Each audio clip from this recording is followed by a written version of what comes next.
Hello বন্ধুরা, অনেক দিন পরে তোমাদের সাথে একটা ট্রাভেল ব্লগ শেয়ার করছি।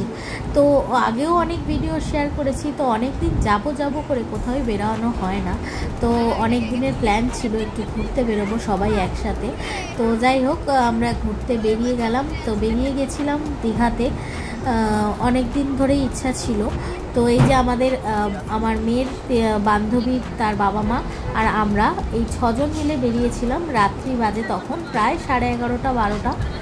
তো দেখো, একদম দিল্লি রোড বেলগড়িয়া এক্সপ্রেস হয়ে আমাদের বাড়ির সামনেই একদম গাড়ি ধরে আমাদের ব্রিজ ক্রস করে, বালি ব্রিজ ক্রস করে আমরা কিন্তু দীঘার দিকে রওনা দিয়েছিলাম। দেখতেই পাচ্ছ গাড়ি, আর রাত্রেবেলায় একদম রাস্তাঘাট ফাঁকা, ভীষণ সুন্দর পরিবেশ। আর আমরা রাত্রিবেলাটা প্রেফার করি বরাবরই, কারণ রাত্রিবেলার জার্নিটা হলেও কিন্তু ভীষণ ইজিলিভাবে যাওয়া যায়। রাস্তাঘাট মানে একদম ফাঁকা থাকে, বেশি জ্যামের মধ্যে পড়তেই হয় না। যাই হোক দেখো, আর রাত্রিবেলার পরিবেশটা দেখো, একের পর এক বাস কিন্তু চলেই যাচ্ছে, সমস্ত বড় বড় বাসগুলো। আমরা কীরকম ভাবতে পারি যে বাড়িতে বসে আমরা শুয়ে থাকি, আর রাস্তায় দেখো একের পর এক বাস নিজের গন্তব্যে চলে যাচ্ছে। প্রচুর লোক রাস্তায়, প্রচুর লোক। একদম কোলাঘাটের সামনে চলে এসেছি, প্রচুর বাসে প্রচুর লোক নামছে। তো আমরাও ভাবছিলাম একটা ধাবা, ভালো মানে ধাবা দেখে আমরা দাঁড়াবো। তো সেটাই দেখছিল দাদা গাড়িতে। তো এরপরে দেখো আমরা চলে গেলাম ধাবায়। অনেকটা জানি, প্রায় আমাদের বাড়ির থেকে 1.5-2 ঘন্টায়। আমাদের চুলের অবস্থা সবার দেখো, আমি তো চুল খুলতেই ভিডিও হয়ে যাচ্ছে। যাই হোক, এই বাচ্চাগুলোকে সাথে নিয়ে একসাথে আমাদের যাওয়া। তারপরে দেখো এই ধাবায় চলে এসেছি। রাত্রেবেলা একটু চা না খেলে কিন্তু সারাটা রাস্তা এনার্জি পাওয়া যাবে না। তো যাই হোক, আমরা এই যে সবাই ভিডিও করে নিচ্ছি, আর বাচ্চাগুলো খাবে হচ্ছে চকলেট কফি। তো যাই হোক, এই নেসলের চকলেট কফিগুলো খেয়েছিল ওরা। তো আর আমরা খেয়েছিলাম একদম কড়া করে দুধ চা, ভীষণ সুন্দর। আর এই যে হাতে নিয়ে দেখো পোজ দিচ্ছে, ওরা তো এটাতেই খুশি। আর আমাদের একটু চায়ের দরকার, কারণ সারাটা রাতের জার্নি, তখন বাজে প্রায় 2-2:30। যাই হোক, আবার খাওয়া দাওয়া করে উঠে পড়লাম। আর রাস্তাটা শুধু তোমরা ফিল করো, কি যে সুন্দর। মানে সারাটা রাত ঘুম হয়নি ঠিকই, বাট একটা অসাধারণ কিন্তু জার্নিটা হয়েছিল। আর যেহেতু গাড়িটা আমাদের নিজেদেরই ছিল, সেহেতু কোনো অসুবিধাই হয়নি, ভীষণ স্মুথলি কিন্তু আমরা গেছিলাম। এই যে দেখো, সারা রাত গাড়ি চালাতে চালাতে প্রায় একদম সকাল হয়ে গেছে। আর আমাদের যেহেতু সকালবেলা হোটেল দেবে না, তাই জন্য আগেই ভাবলাম যে আমরা চেক ইন হোটেলে না করে আমরা চলে যাই একদম মোহনাতে, কারণ এরপরে মোহনা কখন আসবো পরের দিন সেই চিন্তায় আগেই সকালে চলে গেলাম। টাইমটা যখন পেলাম মোহনা। তো এই যে দেখো, বাসগুলো প্রায় ঢুকে যাচ্ছে সকাল সকাল, আমরাও চলে এসেছি। আর এই যে মোহনার রাস্তাটা, যারা দীঘা এসছো আশা করি মোহনার রাস্তাটা অনেকেই চেনো। এই যে সব বড় বড় ট্রলারগুলো কিন্তু দাঁড়িয়ে থাকে। আর এই যে আমরা সবাই টায়ার্ড, সবারই পাগলের মতন অবস্থা, ভিডিও নিচ্ছি বলে হাসছে।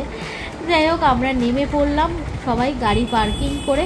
তারপরে এই যে আবহাওয়াটা ভীষণ ভালো, একদম মানে মেঘলা মেঘলা একটা ওয়েদার ছিল, আর হালকা হালকা বৃষ্টি হচ্ছিল। সকালের হাওয়াটা তো সমুদ্রের ভীষণ ভালো লাগে। তারপরে চলে গেলাম প্রথমেই মাছের মার্কেটে। আর বর্ষাকাল, প্রথমেই দেখছি ইলিশ মাছ একে একে করে সমস্ত ওরা সাজাচ্ছে। তবে বন্ধুরা, ইলিশ মাছের দাম কিন্তু আমাদের এখানের, ভেবেছিলাম ওখানের দামটা একটু কম হবে, বাট আমার মনে হলো যে এখানেও সেম প্রাইসেই মাছ পাওয়া যায়।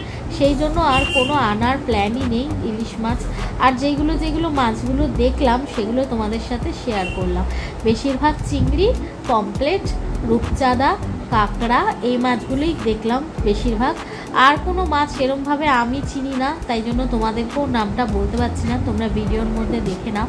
আর ছিল অক্টোপাস, এটা তো থাকবেই, সমুদ্রের মাছ, সমুদ্রের জিনিসের মধ্যে অক্টোপাস থাকাটা স্বাভাবিকই। দেখো মাছগুলো ভীষণ সুন্দর, দাম কিন্তু এমন কিছু ডিফারেন্স না। তবে হ্যাঁ, পমপ্লেট মাছ যে বড়গুলো দেখছো, এগুলো কিন্তু বেশ সস্তায় ছিল, 500 টাকা করে। কিন্তু আমরা যেহেতু সকালেই চলে গেছি, আর সেদিন বাড়ি আসার কোনো প্ল্যান ছিল না, পরের দিন আসতাম, তাই মাছও আর আনা হলো না। তো যাই হোক, এই দেখো এখানে কত অক্টোপাস পড়ে। অক্টোপাস জানি না, আমি কোনোদিন খাইনি, তোমরা কে কে খেয়েছো অবশ্যই জানিও। যাই হোক, এখানে ভোলা, ভেটকি সমস্ত মাছই কিন্তু এখানে দেখলাম আমরা। সময় নতুন, মানে সকালবেলা একদম ট্রলারে মাছগুলো আসছে আর সব সাজিয়ে রাখছে। ভীষণ ভালো লাগছিল। আমার তো স্পেশালি ইলিশ মাছের অতটা ভালো লাগেনি, বাট পমফ্লেট মাছটা কিন্তু ভীষণ ভালো লাগছে। ইলিশ মাছগুলো আমাদের এখানের মতনই, মানে ওখান থেকে ক্যারি করে নিয়ে আসার মতন আলাদা কিছু না।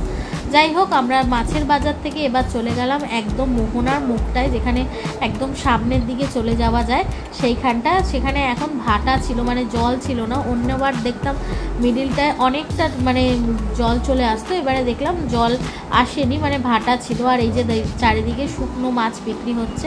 আমি যেহেতু কিছুদিন আগেই দীঘা এসেছিলাম, শুকনো মাছ নিয়ে গেছিলাম, সেই জন্য আর এবার মাছের দিকে গেলাম না।